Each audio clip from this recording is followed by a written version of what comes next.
Your 4-year-old just rolled their eyes at you. Again, your 6-year-old ignored what you said for the 3rd time today, and you're standing there thinking, when did my kid become so disrespectful? Here's what nobody's telling you. It's not an attitude problem. It's one specific mistake you're making every single day that's actually teaching them to disrespect you. And once you see what it is, you're going to recognize it immediately. By the end of this video, you'll know the exact mistake that triggers disrespect in kids and the 4 simple fixes that child psychologists use to stop it. A 2024 study from Yale found that parents who corrected this one mistake saw a 78% improvement in respectful behavior within just 3 weeks. No consequences charts, no taking away privileges, just changing one thing about how you communicate with your child. And here's the part that's going to surprise you. This mistake feels like good parenting in the moment. You think you're being patient and understanding, but you're accidentally sending a message that tells your child they don't have to listen to you or treat you with respect. I'm going to show you exactly what this mistake is and how to fix it starting today. Here's the mistake that's triggering disrespect. You're asking when you should be telling. Think about this morning. Did you say, "Can you put your shoes on?" Or do you want to brush your teeth now? Every single one of those is a question. And questions give your child the option to say no. Stanford research shows that when you phrase directives as questions, you're signaling that compliance is optional. Their brain hears mom's asking if I want to do this, not mom needs me to do this. Over time, this teaches them that your requests don't really matter. They can ignore you or refuse because you framed it like a choice. We do this because we're trying to be respectful parents. We don't want to be dictators.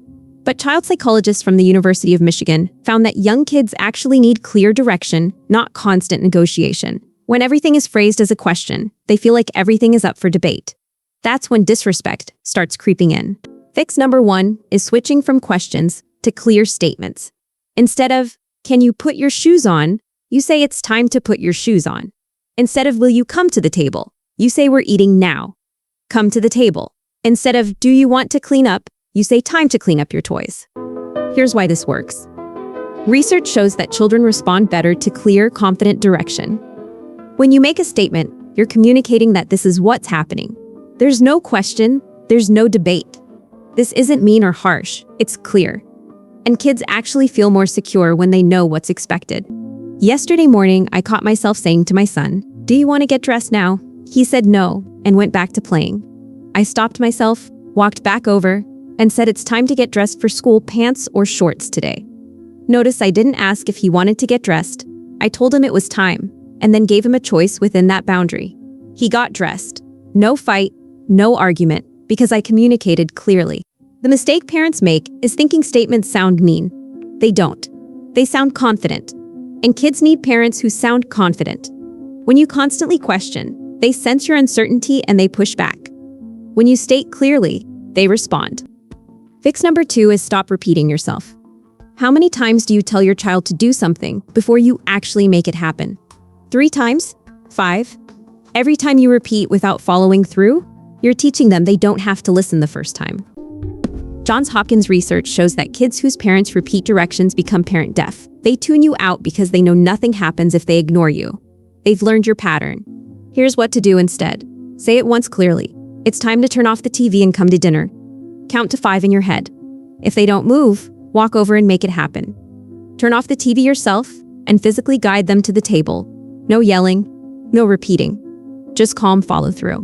The mistake we make is thinking we're being patient by repeating, but we're actually teaching them to ignore us. Say it once, mean it once. Follow through every time. That's how you build respect. Now here's something crucial. These first 2 fixes work great, but there's one thing that makes them completely backfire. I'm going to tell you what that is in just a second, but first, fix number 3. Fix number 3 is stop negotiating non-negotiables. Bedtime isn't negotiable. Car seats aren't negotiable. Hitting isn't negotiable. But how often do you find yourself bargaining about these things? Okay, 5 more minutes. Fine, just this once. If you do this, then you can do that. Research from the University of Washington found that kids who negotiate everything become less respectful over time because they learn that rules are always flexible and parents will cave if they push hard enough. This creates what psychologists call boundary testing, where kids constantly push to see if you really mean it. So here's what to do. Decide ahead of time what's negotiable and what's not. Bedtime? Non-negotiable.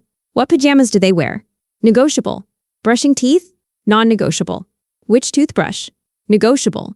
Then, when your child pushes back on a non-negotiable, you stay firm. I know you want to stay up, but bedtime is 7:30. That's not changing. Do you want to read 2 books or 3? Last night, my son tried to negotiate bedtime. Just 10 more minutes, please. Old me would have caved. New me say bedtime is 7:30. That doesn't change. You can go now, and we'll read 3 books. Or you can argue, and we'll only have time for 1. You choose. He chose 3 books. No disrespect, no argument, because he knows some things aren't up for debate. The mistake parents make is negotiating everything because we want to be flexible and understanding. But kids need to know some things are firm. That's not mean. That's leadership. And kids respect parents who lead clearly. Fix number 4 is the most important. Follow through immediately, every single time. Empty threats are worse than no threats at all if you don't stop that right now. We're leaving the park. But you don't leave. You say it 3 more times. Your child learns your words mean nothing. Research shows that consistent follow-through is the single strongest predictor of respectful behavior in children. When parents say something and do it every time, kids learn to take them seriously. When parents say things they don't mean, kids learn to ignore them. So stop making threats you won't follow through on. If you say you're leaving the park, leave the park. If you say the tablet goes away, take the tablet away immediately, every time. No warnings, no second chances for the same behavior.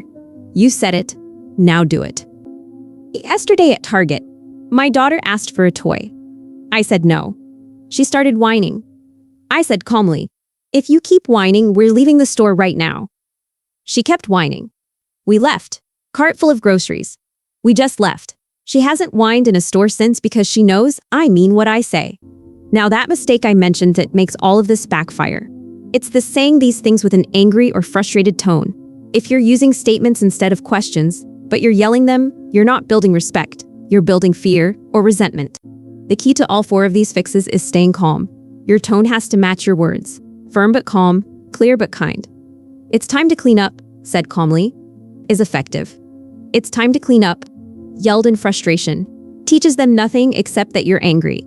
Research shows kids respond to calm confidence, not volume. So breathe first, then speak. Quick recap. The number 1 mistake that triggers disrespect is asking when you should be telling. The 4 fixes use clear statements instead of questions. Stop repeating yourself, stop negotiating non-negotiables, and follow through immediately every time. And do all of this with a calm, confident tone. This isn't about being strict or mean. It's about being clear. Kids respect parents who communicate clearly and follow through consistently. You can start using these today, right now, the next time you need your child to listen. So here's my question. Which of these 4 fixes do you struggle with most? Drop a number in the comments because I want to know what's hardest for you. And next week, I'm breaking down the 5 phrases you need to stop saying to your kids if you want them to actually listen. One of them, almost every parent says multiple times a day, and it's destroying your authority without you realizing it. Hit subscribe so you don't miss that one. All right, see you next week. You've got this.